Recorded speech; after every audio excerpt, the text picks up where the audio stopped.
సాయంకాలే తు స్వయం విష్ణు త్రయామూర్తి దివాకర. ముందుగా సూర్య భగవానునికి నమస్సమాంజలి తెలియజేస్తూ, యోగ విద్యను అందించిన ఆదియోగి పరమశివునికి, ఆ మహాయోగ విద్యని మనకి పతంజలి మహర్షి యోగశాస్త్ర రూపంలో అందించారు. వారిరువురి పాదపద్మములకు నమస్కారాలు. మన యోగ విశిష్టతను, గొప్పదనాన్ని ఋగ్వేదంలో ఉన్న మహానుభావులు తెలియజేస్తే, దానిని ప్రపంచవ్యాపితం చేసిన దార్శనికులు మాత్రం గౌరవ ప్రధానమంత్రి శ్రీ నరేంద్ర మోదీ గారు. భారతీయ సనాతన ధర్మం తాలూకు విశిష్టతను యోగా ద్వారా విశ్వవ్యాపితం చేసిన ఘనత ఆయన సొంతం.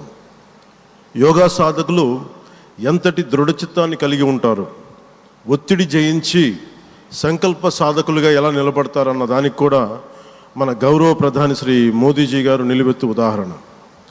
ప్రపంచ యోగా దినోత్సవం యావత్ భారతవానికి, భారతీయులకి దక్కిన గౌరవం. సరిగ్గా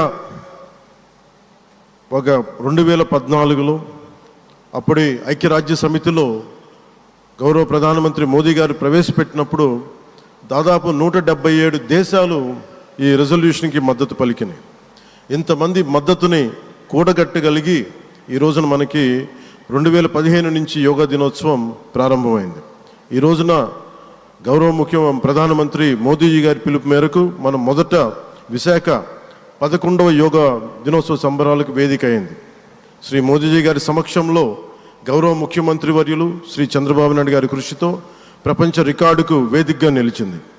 విశ్వనరులు మోదీజీ గారి పిలుపు మేరకు యోగా ఒక వన్ ఎర్త్ వన్ హెల్త్, ఈ ఆరోగ్యం థీమ్ని ఈ వేదిక నుంచి ప్రతి ఒక్కరూ ముందుకు తీసుకెళ్లాలని మనస్ఫూర్తిగా కోరుకుంటూ, ఇక్కడ ఆసీనులైన మీ అందరికీ, ఇక్కడికి వచ్చేసిన ప్రతి ఒక్కరికి కూడా పేరు పేరున నా హృదయపూర్వక వందనాలు, నమస్కారాలు.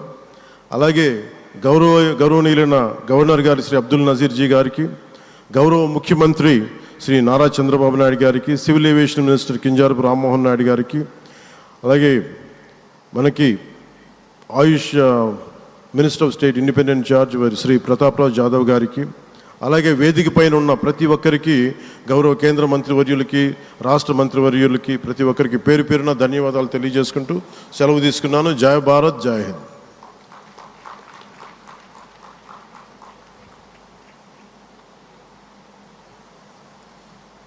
ఇప్పుడు మన గౌరవనీయులైన ముఖ్యమంత్రి గారిని, ప్రధాని గారికి అంగవస్త్రాన్ని